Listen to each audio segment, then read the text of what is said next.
আমরা এখন পঞ্চম শ্রেণী গণিতের অনুশ্রেণী 14 এর পৃষ্ঠা নং 155 এর 1-এর 4 নং প্রশ্নটি আলোচনা করব। যেহেতু আমাদের বলা আছে এখানে ক্যালকুলেটর ব্যবহার করে হিসাব করো, এখানে আমরা দেখতে পাচ্ছি যে প্রথম বন্ধনীর ভিতরে এখানে একটা গুণ আছে, এখানে একটা গুণ, তারপর যোগ করা আছে। আমরা প্রথম অংশটা এখানে একটা কাজ করব, এখানে কাজটা বার করার পর এখানে কাজটা করব আবার, ঠিক আছে, সরল করার মতোই। তাহলে আমরা লিখবো, অঙ্কটা তুলবো আমরা, উত্তর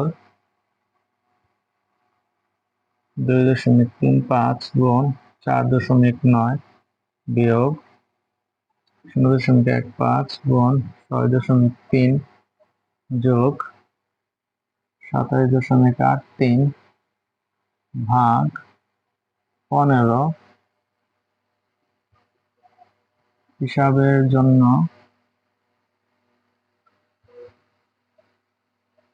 ক্যালকুলেটরের বোতাম চাপি।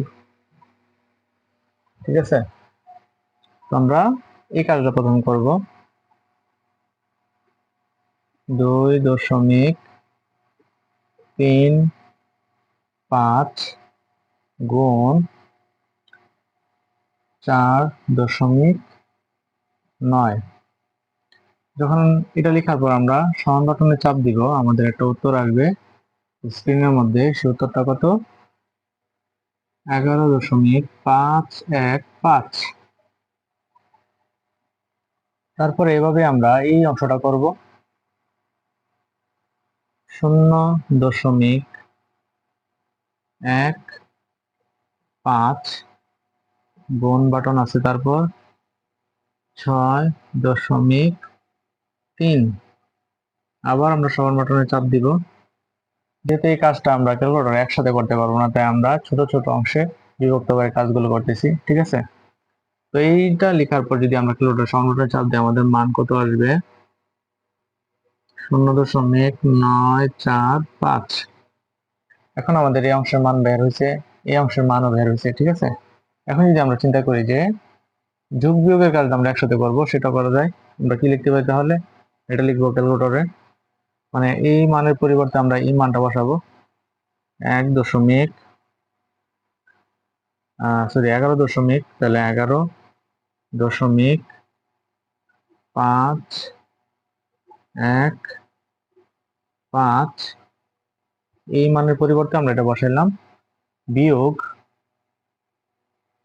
এই মানের পরিবর্তে আমরা এটা বসাবো 0.945।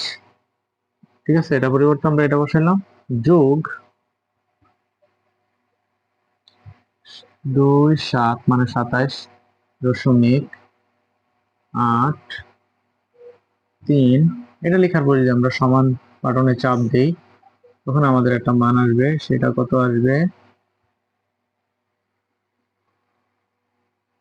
38.4। তার মানে প্রথম বন্ধনীর ভিতরে যে অংশটা ছিল, সেই অংশের পুরোটার মান কত আসছে?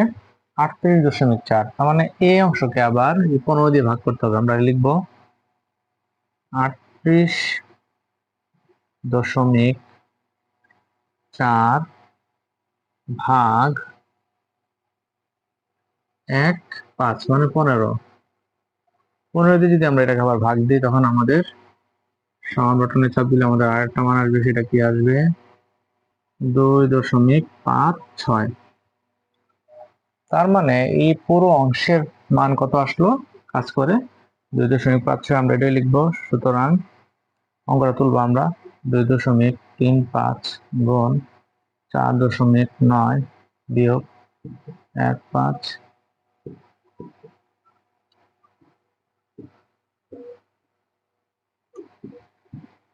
সমান কত আসলো আমাদের? 2.56।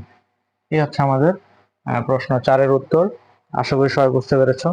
কারো কোনো প্রশ্ন থাকলে সেটা অবশ্যই কমেন্টে জানাবে। ধন্যবাদ সবাইকে।